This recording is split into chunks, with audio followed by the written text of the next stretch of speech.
అక్క అక్క ఏంటమ్మా? నాకు కొన్ని డౌట్స్ ఉన్నాయి అక్క, చెప్పక్క. నాకు డిస్టర్బ్ చేయక గవర్నమెంట్ క్లాసెస్ అవుతున్నాయి. ఏంటి? కొన్ని డౌట్స్ ఉన్నాయి, చెప్పవా? చాలా చెప్పమంటారా? నాకు డిస్టర్బ్ చేయొచ్చు. ప్లీజ్ అక్క చెప్పమ్మా. చెప్పండి.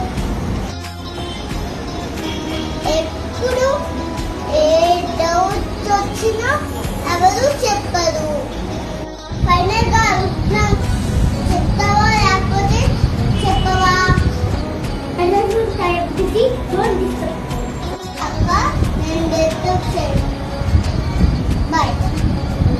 చెల్లి ఏం చేస్తున్నావు చెల్లి? నా సైన్స్ టెక్స్ట్ బుక్ ఎక్కడ మిస్ అయింది చూసావా? చూడలే అక్క, చదువుకున్నాను నేను. నాకు తెలుసు నువ్వే బుక్స్ తీసుకుంటావు, నా బుక్స్ తో నువ్వే ఆడుకుంటావు. మర్యాదగా ఇవ్వు. నేను చెప్పాను కదా చూడలేదని. చదువుకున్నాను, డిస్టర్బ్ చేయకు. ఇదే నా బుక్. ఎంతకలా నేను డౌట్స్ క్లియర్ చేస్తున్నాను.